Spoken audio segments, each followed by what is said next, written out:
आप सबको मेरी तरफ से सलाम। मैं नुसरत जान।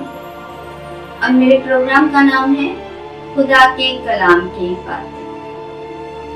अगर आप हमारे चैनल पर नए हैं तो इसको लाइक कीजिए, सब्सक्राइब कीजिए और शेयर कीजिए ताकि खुदा के कलाम की बातें ज़्यादा बहन भाइयों तक जा सके। अगर कोई शख्स आपके लिए बुरा सोच रहा है या आपके साथ बुरा कर रहा है तो इसके बदले में आपको क्या करना चाहिए? आइए कलाम मुक़द्दस में से पढ़ते हैं।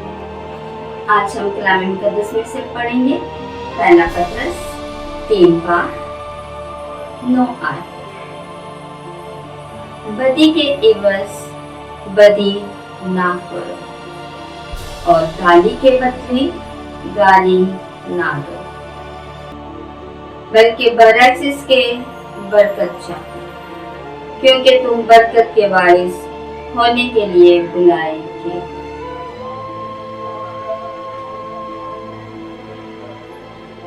आज का कलाम हम सब के लिए बहुत अहम है कि हमें अपनी जिंदगी कैसे गुजारनी है। जिंदगी गुजारने के एक तरीका कार है जो हमारा खुदावंद यीशु मसीह हमें सिखा रहा है। और यहाँ पर खुदावंद का बंदा पतरस लिखते हैं कि गाली के बदले गाली ना और बदी के एवज हमने बदी नहीं करनी।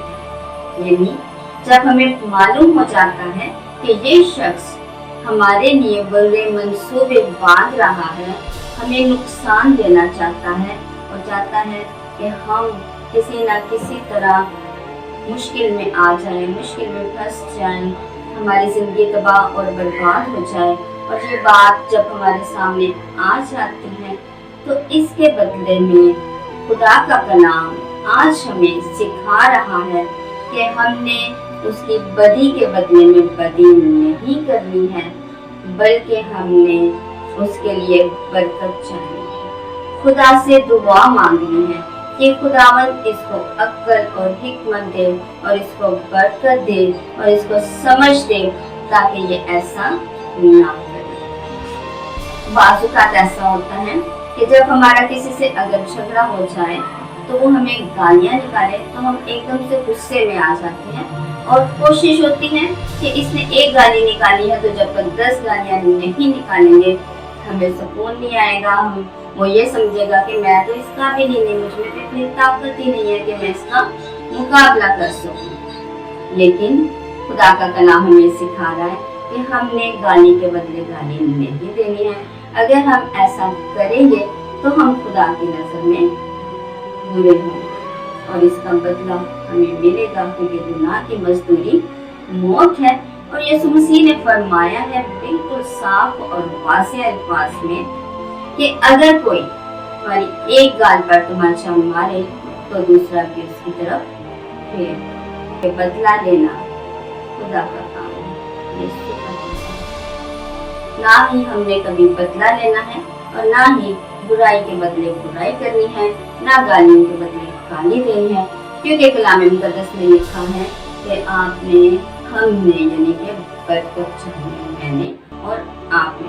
अगर कोई ऐसा हमारे साथ सलूक कर रहा है, कोई हमारा दुश्मन है, तो हमने उसके लिए हमेशा दुआ करनी है, उसके लिए बरकत चाहनी है, उसकी जिंदगी के लिए दुआ करनी है कि खुदावंद इसकी जिंदगी को तब्दील करे और इसके अंदर भी वही मोहब्बत आए जो हमारे खुदावंद यीशु मसीह के अंदर मोहब्बत है। क्योंकि हमारे खुदावंद यीशु मसीह ने हमें माफ करना सिखाया है, मोहब्बत करनी सिखाई है, बर्दाश्त करनी सिखाई है। इसलिए आज का कलाम ये सिखा रहा है कि हम बरकत के लिए बुलाए गए हैं, तो हमने दूसरों के लिए भी बरकत ही चाहनी है। और जब हम दूसरों के लिए बरकत चाहेंगे तो खुदा हमें भी बेशुमार बरकत से नवाजेगा और उसका बरकत वाला हाथ हमेशा हम पर और हमारे घरानों पर होगा।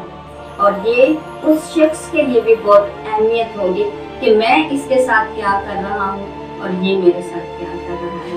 इससे पहले भी मैंने एक वीडियो में बताया था कि जब हम ऐसा करते हैं किसी अपने दुश्मन के साथ, तो खुदा के कलाम में लिखा है कि ऐसा जैसे उसके सर पे हम आग के अंगारे रखते हैं, यानी उसके लिए ये इतनी तकलीफ दे बात होती है कि मैं इसके साथ इतना बुरा कर रहा हूँ और ये मेरे साथ इतना अच्छा कर रहा है। और ये सिर्फ उसी वक्त हो सकता है जब हम कलाम मुक़द्दस को पढ़ेंगे, उस पर अमल करेंगे और इसे अपनी ज़िंदगी का हिस्सा बनाएंगे और वैसा मिजाज रखेंगे जैसा हमारे यीशु का है। और हमारे यीशु हलीम और फरोतन है, माफ़ करने वाले हैं, तो हमने भी एक दूसरे की बर्दाश्त करनी है, माफ़ करना है और बुराई के बदले बुराई नहीं करनी है, गाली के बदले गाली नहीं देनी है, बल्कि अपने सब बहन भाइयों के लिए जो हमारे दुश्मन हैं, जो हमारे साथ बुरा करते हैं, हमारे लिए बुरा सोचते हैं, हमारे लिए गलत मंसूबे बांधते हैं, उनके लिए हमने बरकत की दुआ करनी है ताकि खुदा उनको भी अपनी बरकत से नवाजे और वो सभी हमेशा की जिंदगी के वारिस हों। तो खुदावंद हमें ऐसा करने का फजल अता फरमाए, मसीह हमारे खुदावंद के वसीला से, आमीन। God bless you. मसीह में हमेशा खुश रहें। और अगर आपको ये वीडियो पसंद आई है तो इसको ज़रूर लाइक कीजिए, सब्सक्राइब कीजिए और शेयर कीजिए।